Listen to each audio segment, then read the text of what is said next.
All right. I think it's me to say the prayer today. Yeah. All right, cool. I'll say it real quick. Our dear Heavenly Father, we're grateful for this day, and we're grateful for the opportunity that we have to meet and to learn more about business that we can apply in our lives and our future careers. And we ask you to help us to do these things in the name of Jesus Christ. Amen. Amen. All right, cool. What'd you think of this case? Oh, sorry. Spiritual thought, yeah. Sorry. Spiritual thought. Well, there was two. I was not really thinking of anything earlier, and I just googled LDS, like spiritual messages, and the first two that came up, the first one I think is at least applicable for me, and it says, "My dear brothers and sisters, now anytime you feel you are being asked to do something hard, give up a poor habit or an addiction, put aside worldly pursuits, sacrifice a favorite activity because it is the Sabbath, forgive someone who has wronged you. Think of the Lord beholding you, loving you, and inviting you to let it in and follow it. Thank him for loving you enough to invite you to do more." I just thought that was interesting, and applicable for me, and like we've kind of talked before about being grateful, or like being done with school, and you can't wait to be done with school. I can't wait to be done with school and get on to the next thing. And it's like, how much of the next thing is really going to be better than where I'm currently at? Like, how much of that is going to be better or different? And that last line that it says, "and thank him for loving you enough to invite you to do more." And I think about like my past and the hard things that I've had to do in order for to get to where I am today. And um, that wasn't because, I don't know, that wasn't because it was easy. That wasn't because I wanted necessarily to do that, but because I have been invited to do more, by through the gospel and through the direction that we have. And certainly I do not always opt to do more. And, when I'm asked to do something hard, like lately at work, it's been really tough for me to have a good attitude. Like I'm like in the process of applying for some new jobs, and like there's some really like time consuming and thought provoking things that I've got to take care of at work. And I really have to decide if it's something that I like, how much I care about that. And a good opportunity for me to like check in with myself, and like, just because I'm moving on to something better doesn't mean I get to slack off on my current bad attitude or my current negative perspective. Like I still, like, I think it's a spiritual principle to like contribute and to show up how I've committed to, and to be a hard worker, and like work with that integrity. And anyway, that's I just found some correlations with what I'm going through with that. And anyways, felt prompted to share it. I think it's funny how it talks about giving up a poor habit, an addiction, set aside worldly pursuits, sacrifice a hobby, on the Sabbath day, forgive someone who has wronged you. Like all these opportunities that we have to like act in faith, or um, try to develop and grow our testimony and that's what we do when things get hard. It's like when things get hard for me, like I want some credit, like give me a pat on the back, give me something, like, you know what I mean? And so to the caveat with how to make it through that, drawn closer to God, is to, give up that bad habit and really, Sure. really, really refine like my commitment to the gospel, or to what I'm trying to do. And that's how I make it through it, I guess. I don't know. I just thought it was interesting.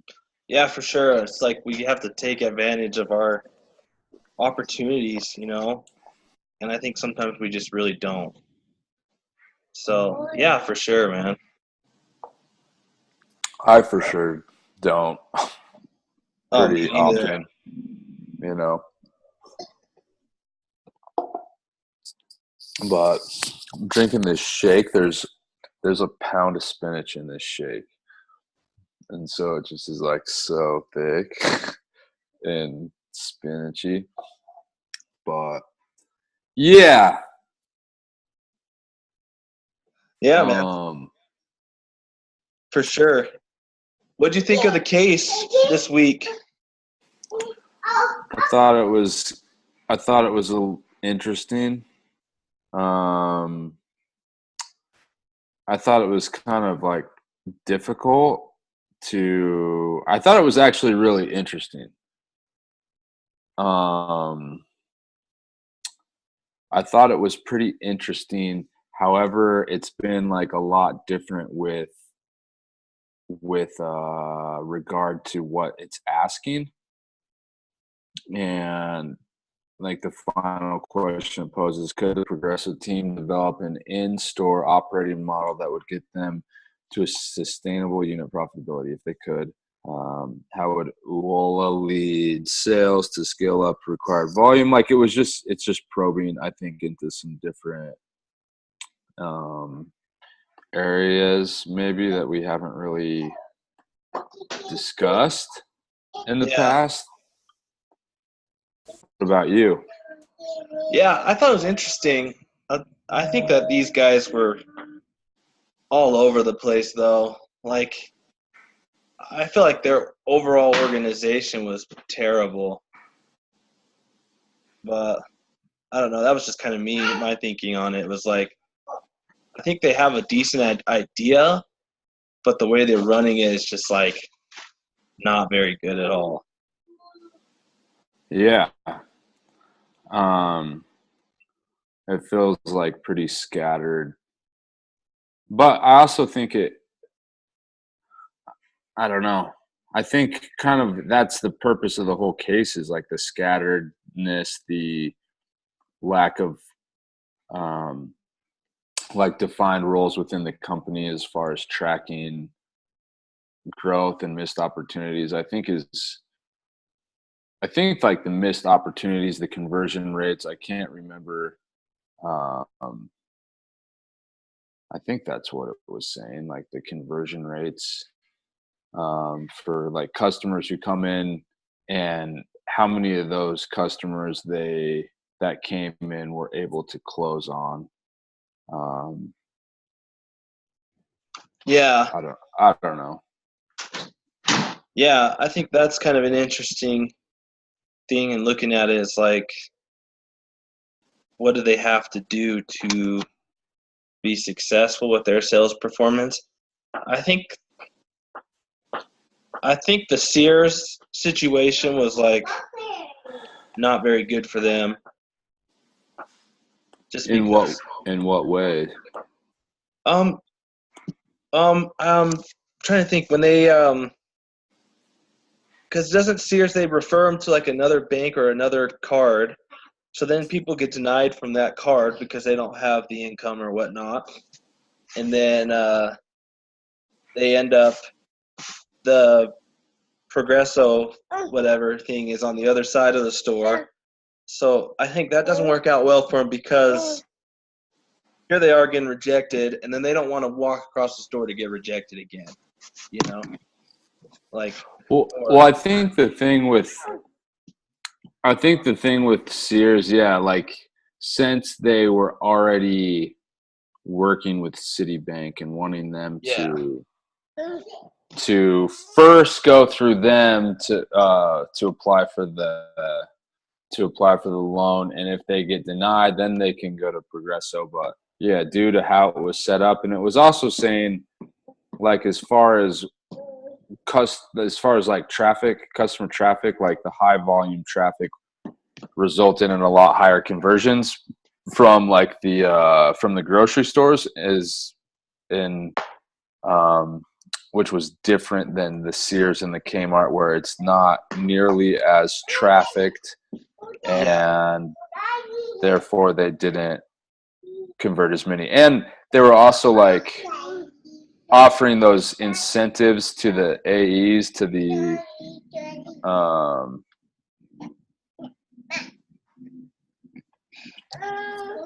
is to try to get the loan on like the credit card, not the credit card, but like the gift card to Sears or to Kmart, and how that didn't transpire and or didn't translate into any actual incentive because nobody really did that.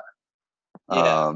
And so then like the salespeople were not really compensated well enough, or didn't. I mean, it was talking about how they didn't believe in the model or in the sales goals that they had. Yeah, and it's like, I think that was a really bad thing too. Is it's great to set high goals, but you also have to set these goals that are realistic, right? You Yeah. can't say, it's like me looking at a picture of Arnold Schwarzenegger back in the day and saying, in 2 weeks I'm gonna be Arnold Schwarzenegger. It's Yeah. not gonna happen. It's just you Right. have to set realistic goals and say, well, maybe in 2 weeks I get a little more definition here, or you know what I mean. And I think that's a huge problem sometimes, is people set the bar so high that they're scared. It kind of scares them away from their best effort. Well, I guess that's yeah, I think that for sure is true. But do you think like the goals that they had were too high? Yeah, I think, well, because the guy came in and he said they were saying that he set goals that were like really lofty goals and expectations, and that's kind of what started to turn these people off, or just like, well, I don't think those goals are realistic. And so I think the best thing you can do in certain situations is to set your goals that'll stretch you, but that are attainable. Yeah, for sure. Um, I mean, you have to have vision, because if you don't have vision, you're going nowhere. So, I mean, you have to have some sort of vision. You have to have some sort of goal. And so I think that's something that can ultimately help sales, is their performance is having a vision, but a realistic vision and expectation of what they can do. yeah, agreed.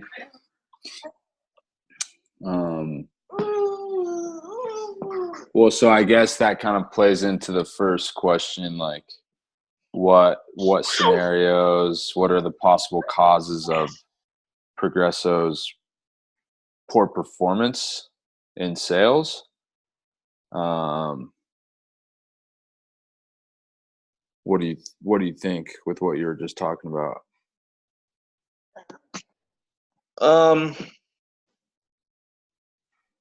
I think the first option is to you got to look at where you were at, and you're struggling a little bit, and then you have to find out what's the balance of setting a goal that'll cause my team to work and stretch, but also will let them they'll have the vision and know that they can attain that goal, like it's realistic, they can make it to that goal. So I think that's the first thing, is you have to evaluate your performance.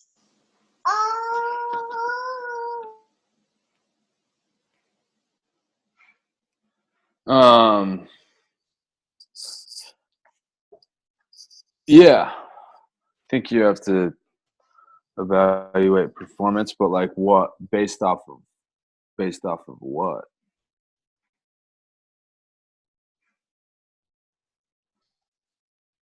I think based off of I think just based off of like what's going to cause you to what's going to help you get where you want to go, like what's going to be I think right now they're at a point where they do need to make improvements, but at the same time, like Rome wasn't built in a day. So what improvements are going to cause you to become better so that like a little bit better now so that you can build off of those improvements. And that's going to make it so you can actually make some money too, where you can start doing okay. Yeah. I guess so. For the next question, what options are available to improve performance? And so I guess kind of like you were saying, like maybe refining some of the goals. Or I don't know. I thought it was impressive last week, or not last week, but with the noodles discussion, how like contingent the performance of the company was on like keeping the employees happy, and like once all those like quality controls came into place as far as making sure that people were taken care of. There was all kinds of bonus structures. They knew what was going on. They had like some ownership in what was happening at each store. Like they got attention from upper management coming to work at each store. Like there was all these things that like helped the employee feel valued and feel like they had something. So I think as far as options that are available, be getting, I don't know that it's necessarily compensation, but maybe offering some type of perks to employees or additional compensation. I mean, if the goals for sales are really not valid, and that was one of like the questions that I had, there's no like comparisons. It just like kind of throws out the numbers that what they collected, but it didn't have any like based off of what. Like that's kind of a shot in the dark. It's like, oh, we were expecting to do 100+ loans and 100,000 in distribution or disbursements, and we only did 77 and 74. It's like, well, where did the 100+ loans and the 100,000 in disbursements come from? Like, where are you pulling? Like, why do you think that? And the fact that it's 26% short, and the next month it's like they expected to do 60 loans and 60,000 in disbursements, and they only did 30 loans and 24,000 in disbursements. So it's like, it seems really like shoddy evidence. But if they had like some evidence from other similar like markets or similar businesses, similar like growth models, and what they were doing and what they thought that they could feasibly do, because otherwise, I mean, from all that I can tell, it seems like they're just pulling up these numbers out of nowhere. Yeah, they're just like, that's just what I think too, is they're just like throwing stuff out there, and it's just like just for the sake of throwing it out there. And I don't think they're very calculated in what they're doing. Yeah. And so it all just seems like crazy. It's like, yeah, that's what I think. It's just like it all just seems crazy. And then they think this one guy has it going good. He sets a high goal, and it's just everyone's like, all right, well, we can't do that. And then one guy's like, I don't like the vision of the company almost, and he quits pretty much. And then they're just like scrambling in all aspects of it. So they're like, all right, well, maybe we'll do this many, and so I think honestly is they need to take a look at themselves, organize themselves, and figure out the numbers for sure. What can they do as far as the numbers, and what can they do as far as like, helping their employees see the vision. And I think kind of like what Noodles and Company does is you offer some kind of incentive. You have someone kind of go as like like they're going out to get a loan, and how the guy treats, how they treat them. Are they helping them get the loan? Are they being productive? And that can be some kind of incentive too to the whole whole store unit that they're doing this at. I don't know.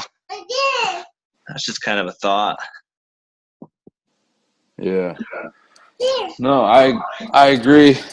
I mean, it talks about the three main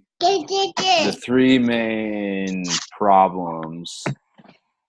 Even though Progresso opened only stores, I mean, it talks about the traffic, kind of like we talked about. It talked about like after being turned down by the Citibank issued cards that customers would just leave, and then they didn't want them. They didn't want them to be on the gift cards. They wanted them on like to have paper checks. Yeah. To use towards emergencies or to like other retail shopping. So as far as that goes, I don't know what they're doing I mean, they could try to work out a deal with Sears to move their location so the customer doesn't have to walk all over the store to get to them. Or like ultimately they maybe with the low traffic that they're seeing in Sears and Kmart, like maybe that's not the ideal place to be. Yeah, I would say that's probably not the place they want to be. Something that, like, I remember learning on my mission was you want to keep your line in the water. Like great fishermen, they always keep their line in the water. They're always fishing, and they're not taking a half hour to get to the dock and then half hour to set up their supplies. They're getting right on the water and putting their fishing pole in, and they're catching fish, the good fishermen. And so if they're at these locations where they're not really getting the traffic that they need to, then to me, you're not getting your line in the water, and you're missing out on a lot of opportunity to have people get loans. Whereas like the grocery store, it was awesome because people were taking out loans and then going shopping or other things like that there. And there was a lot of people coming in all the time. And I think that's what you need is for something like this, I think you need a high traffic area. I think you need a place where a lot of people come and go. Yeah, I would agree. I would agree. What elements of the business model are validated? Why do you think so? I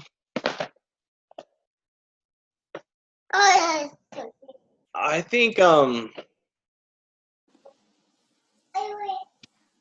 I do think like I think it's a great idea, like as far as they're offering low interest rates and stuff, and also they're making sure that these people are able to pay back their loan. Like they're not just giving loans out to anyone. They're making sure that these are the type of people that can pay it back. I think I like those two things combined.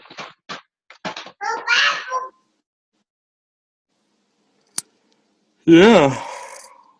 And I think it's a good, it sounds like a good cause, when the alternative for these people to get through emergencies, or it seems like more than that, their business model was or the product is to help people establish credit and build credit. And so maybe they can buy a house, and maybe they can get a car, maybe they can get an apartment or a house, and whereas before, without having any credit established, that wouldn't be a possibility. So, I mean, I think it's a good cause. And like you said, it's only a couple months in its inception, and maybe like it's going to take a little bit of time in order for them to work out some of these kinks in like the information system. And it's been longer than a few months. I don't know why I said that, but it's Yeah. I think it takes a little bit of time to improve upon like this execution plan, and yeah. Yeah, for sure. Yeah, I think they So have some pieces here and there.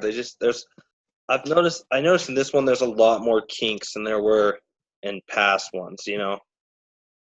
So they have yeah, a lot to figure out. But I mean, I think they could make it work. It's just a matter of figuring it out. yeah. So the next one, how much profit does Progresso earn on a new loan with the current number of loans per month at a grocery store location? How many new loans do they need per location to break even? I don't remember what it was to look at it.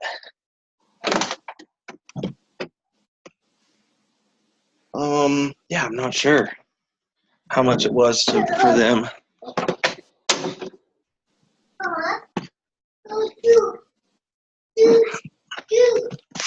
Hey, you all right?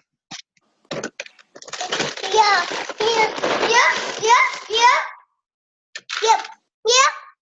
Hey, eat some.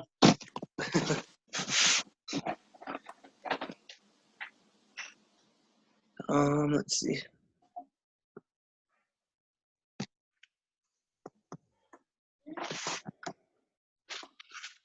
Yummy. Yummy. Yep, it's yummy, huh?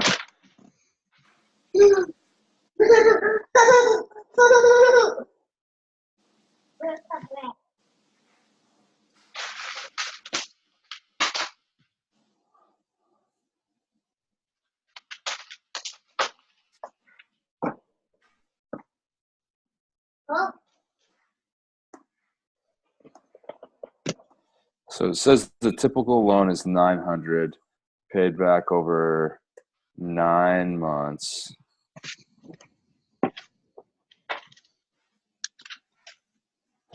36% interest.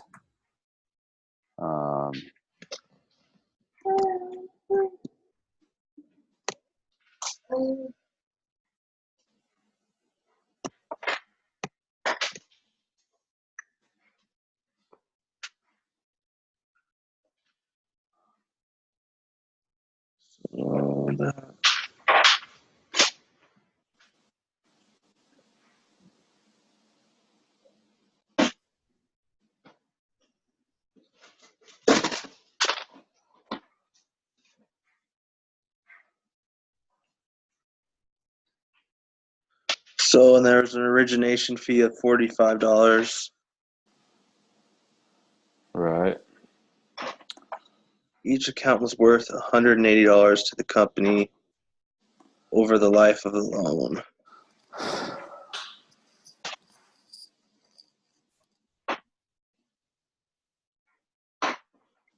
Application 65%, 80% of approval for renewals. So I think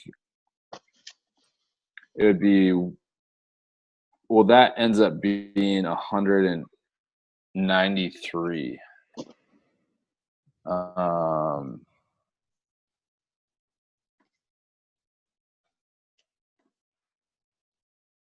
So that's 273.60 per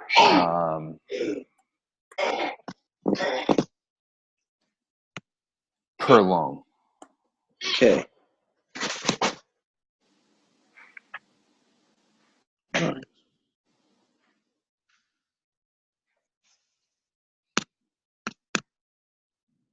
All right. And that's how much they make on it, right? Or no? How much are they making on each loan? Yeah, I think that's it. How many new loans do they need per location to break even? I guess, do we know what they're being charged? Is that what the 26% paid on? I think it's about so the overhead for each location was $2,000, and that's not including labor cost.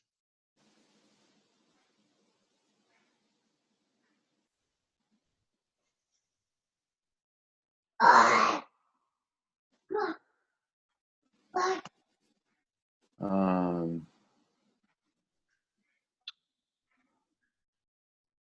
And I don't know how many people they have working at each like kiosk. Is it two or any? I think it said 2 to 3. Okay. And they work 40 hours per week.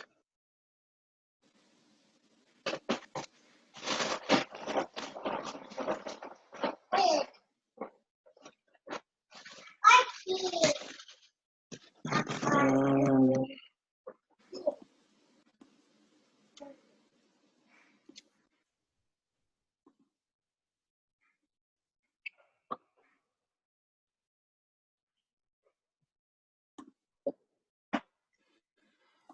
I don't know. Do they have to pay to borrow the money if it's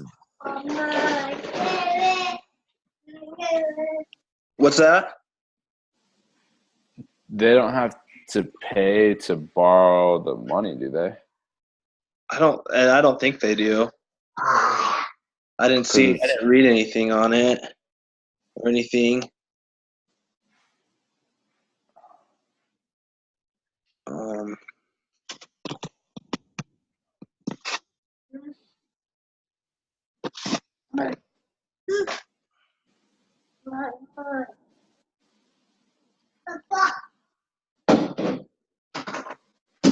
so, so do they just have to pay for the store to be wherever it's at plus the hey stop the employees? um maybe maybe I mean, so we have the total number of sale hours.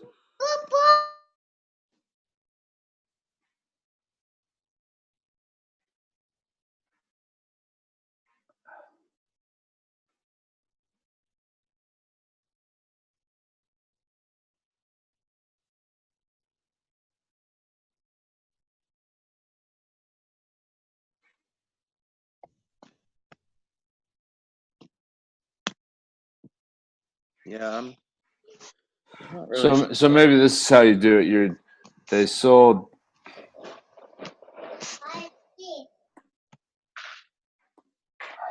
Uh,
What you doing?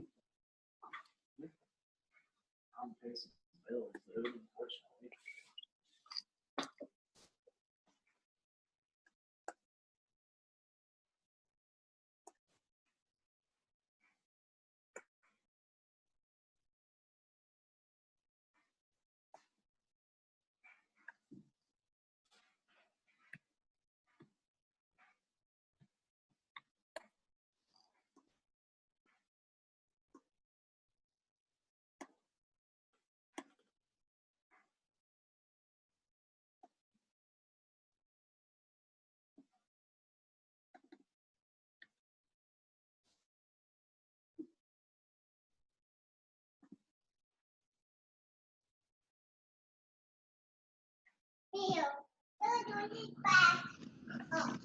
I'm kind of looking at the next question. Something I thought of,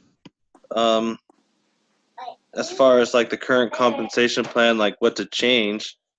I think what they could do that could help them get more loans is to increase the number of like loans you have to get for a payout. So instead of like the 18 for dollars for 15 at 20, make the payout start after you get your 20th loan or something like that. And do not so many different like make the goals a little different, so it's like 20 to 35 or something like that, or 20 to 30, and then 30 to 45, well 31 to 45 and 45 plus, and then you just have kind of 3 levels. And those people, especially because what they're making $8 an hour, so they need their commission. So in order to get that extra money, they have to be a little more ambitious and get some more loans. I don't know. That's just an idea I thought could help. Yeah, I like that idea.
So I think the break-even point is 249.83 loans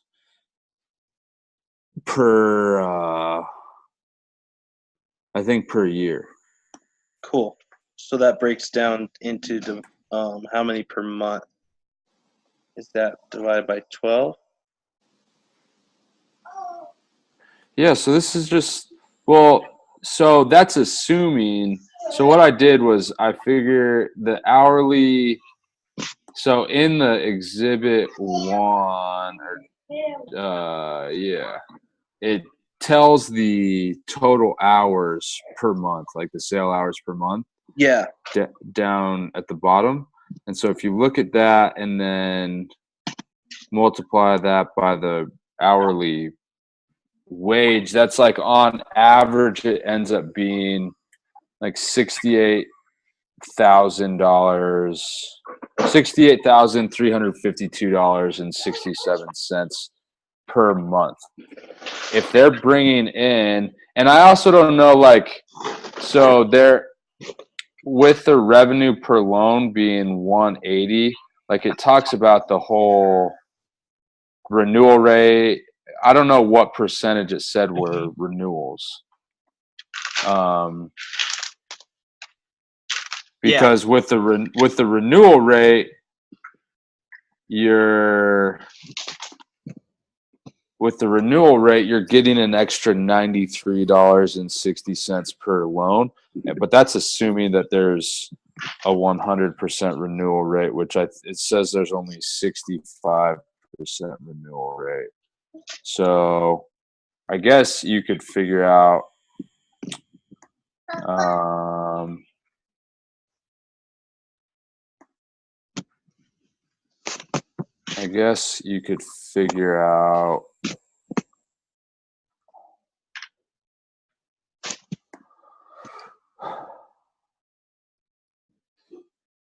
what if it was just 180? If it was 180 and there was a 0% renewal, you'd need 31 loans per month. I think that's the right answer. Okay. 31 loans per month, because I don't think they're currently hitting it, but yeah. Anyways. Cool.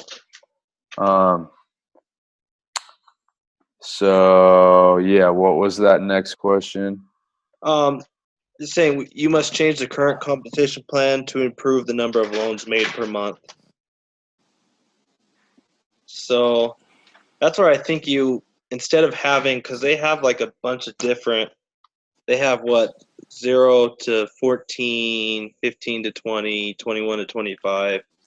I think they kind of should narrow it down to like 3 different, compensation plans, where you have to hit, you have to hit 20 to 30, like 31 to 40, and then 40 plus maybe.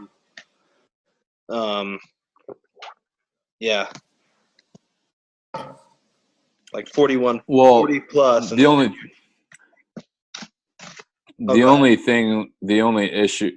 issue with that is, like, right now dudes aren't making the goal of 14.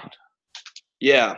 So you want to increase like the threshold, because if people aren't making the 14 mark and they're getting discouraged, like, I don't know that increasing that. I was thinking like 7, maybe at 7, like to 15, you make a certain amount, and then maybe you only make like for those 7 to 15. But if you get 15 or more, then you earn that amount for all 15, if that makes sense. So there's incentive to get more, but there's a little bit of incentive to get to 7, because once you get to 7, you get some 8, 9, 10, 11, 12, 13, 14, you're getting paid commission on.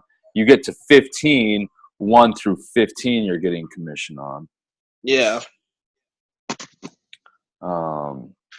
Yeah. I think that could work for sure.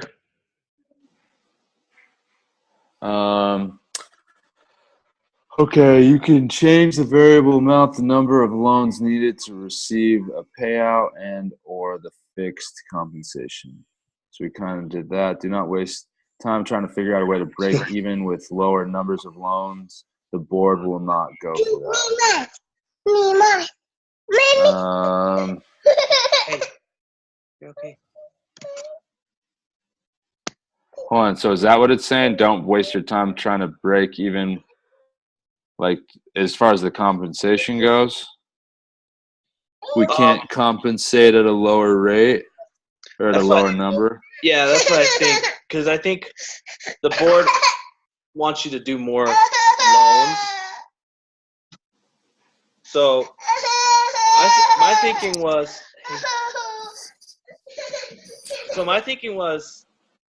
if you increase the number, then maybe you have some people that are like all-stars and like pretty good, and then what you need to do is kind of weed out those people that aren't able to do more, that they're kind of limited Right. to what they can do.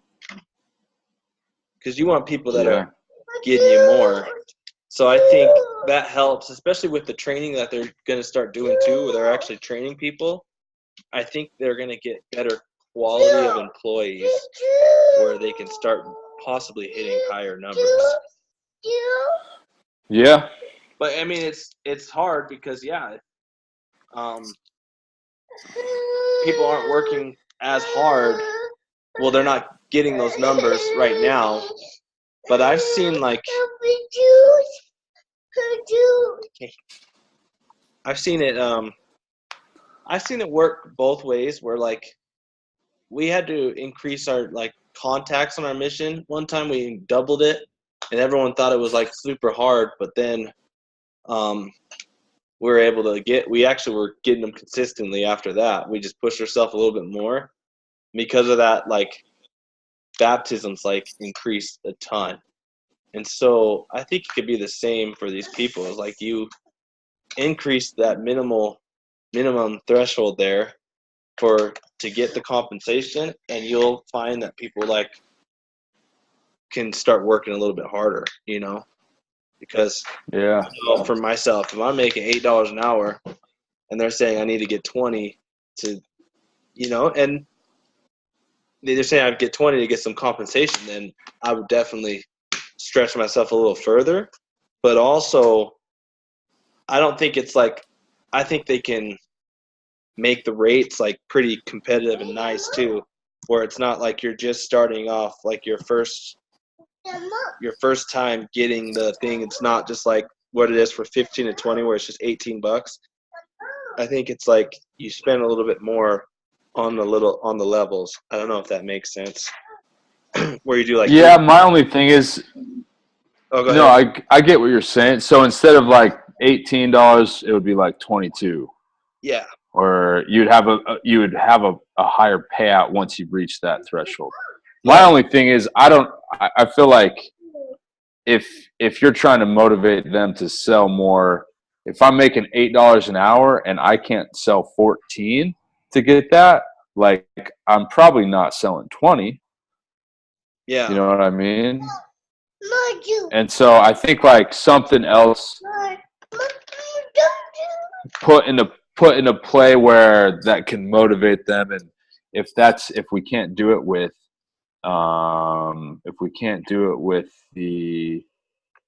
that threshold number, I mean, what about lowering the compensation, Yeah.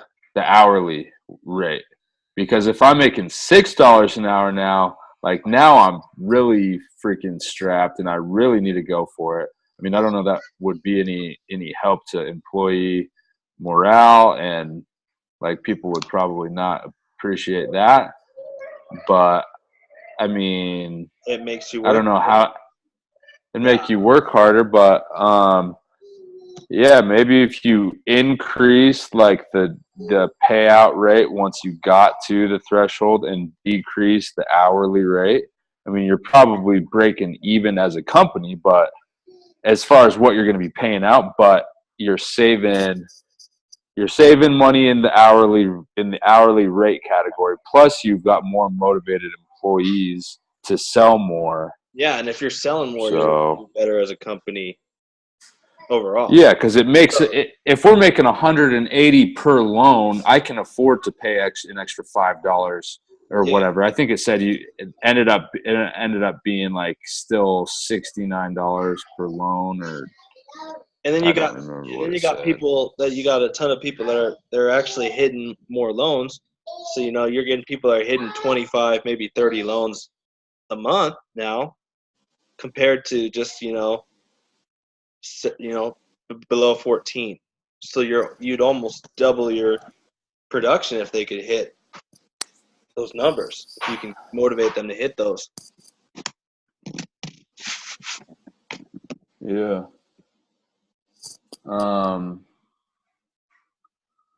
So the last question. Once you've made changes to the compensation plan, develop a broader action plan to include specific activities.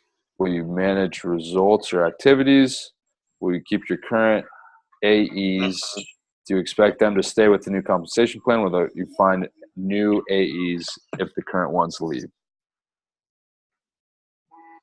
Yeah, so I think one specific activity is like making sure that these people get the training that they need to be able to go out there and get it done. You know, I mean, before they were just being like they were just shadowing people. And, you know, I've been in jobs where my first day was like, you go shadow this person, there's no real training. And then you go and shadow this person. And if they're not a very good worker, like I've been in situations like that, it actually ruins it. It doesn't help me as an employee, and actually almost makes me slack off a little bit more because I was taught by someone that slacked off, you know? So if you give these people proper training, I think that's an activity that can really benefit. You know, like instead of being like you just go shadow this person, maybe you send them to a week's worth of trainings and you show them exactly how you want them to do it. That's just I like that idea, and I like the idea of having follow-up trainings. I mean, I don't have a ton of sales experience, but I did summer sales one time, and like every single week there was like daily goals and weekly goals and monthly goals, kind of like we ran into with the case last week. And maybe that's a way to motivate within, like whoever hits the highest sales over 5 today. So somebody hits 2 people hit 2, and 1 person hits 4, and 1 person hits 1 or 5, and so 1 person made it. I don't know. You make it on the daily goal, you win an extra $25. Oh yeah. You make it on a weekly goal, you know, it's $150 gift card, you know, or you get something. A gas card a month. Yeah.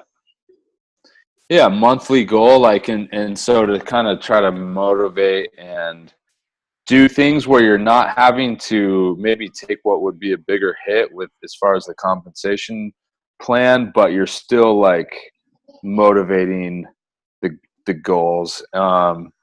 So I think managing activities or results, I think there needs to be somebody doing both. Yeah. I think like the activities are going to produce the results. So both. Yeah, for sure. What I like about with the next part is like, for me, you have to keep an eye on your current people, you know? And if they're a little past fixing, because sometimes people get stuck in a system there, you just kind of have to let them go and train your own. But if they're willing to work hard and willing to make the goals, then yeah, by all means, keep them. But if they're beyond that point, I think you find new people and you get them the proper training, the proper motivation from the beginning, and see if that makes a difference. But yeah, if they're willing and they're willing to adapt, then for sure keep them. But a lot of times people just get stuck in that what they have been doing, you know. This is what I've been doing before. Right. I don't want to change it. So I don't think it's like necessary, like you just get rid of them all 100% right now. I think it's you look for the ones that are willing to adapt and change, and those that aren't, sorry. Thanks for all the work you've done for us, but it's just not going to work out. Right. Well, what do you think? Going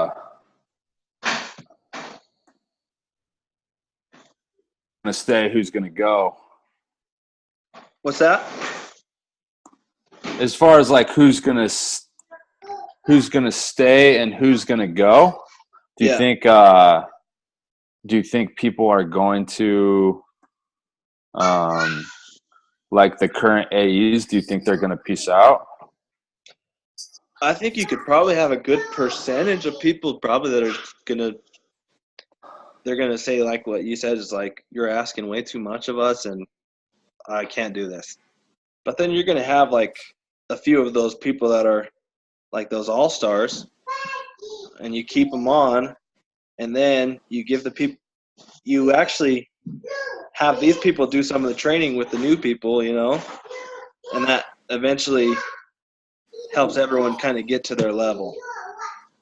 And you just have to find, I guess, you have to find the people that are the bomb, that are Yeah. killing it. And that's one of the questions, where do you find new A's if the current ones leave?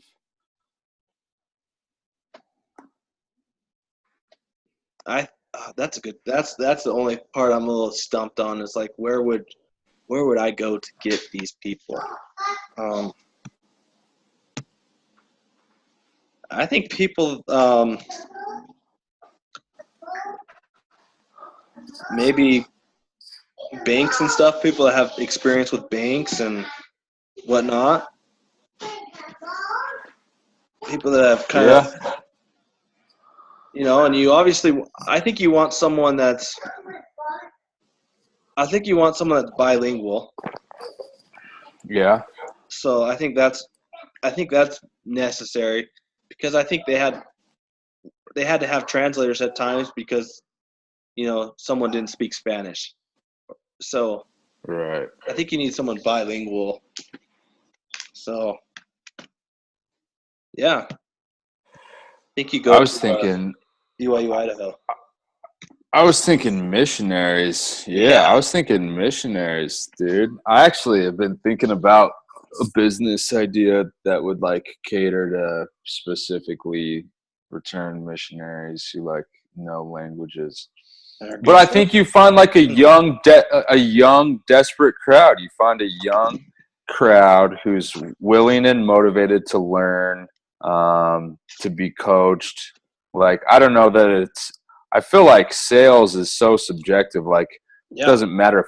In my opinion, like, I don't know that it matters if people understand or know anything about finance or banking or money. Like, if you can sell, you can sell. You're not selling them on. Oh yeah, for sure. I know a girl who used to make a killing just like selling the knives, and then she moved over to It Works. She was like one of the first people on It Works, and now she's making like, I want to say, over 20 grand a month, like nuts, because she can just sell. Yeah, and if you can well, and that's the thing. It's an appeal to emotion. It's an appeal to logic. It's an appeal to anything. And if you know how to hit those points with people, like, I don't know that it matters if it's vacuums or knives or tractors or freaking like these loans. Like, if you can make that sale, then I think that you're doing all right. So I mean, I think finding a hiring pool of people that know how to sell, and maybe, I mean, think about the money that it sounded like they spent at Noodles to market to the right crowd. Yeah. For sure. So. Yeah. Yeah. If people can sell, they can sell. So yeah, you just find those people. There you go. You just go out and you find people that are salesmen, because it's just like you can sell anything to anyone. Right. If you know how to do it, you just know the techniques of how to get people on board with you. Right. Yeah. For sure. Well, cool. You got any other comments or questions or concerns? No, man, I think I'm all good now. Word. All right, cool. I'll stop this.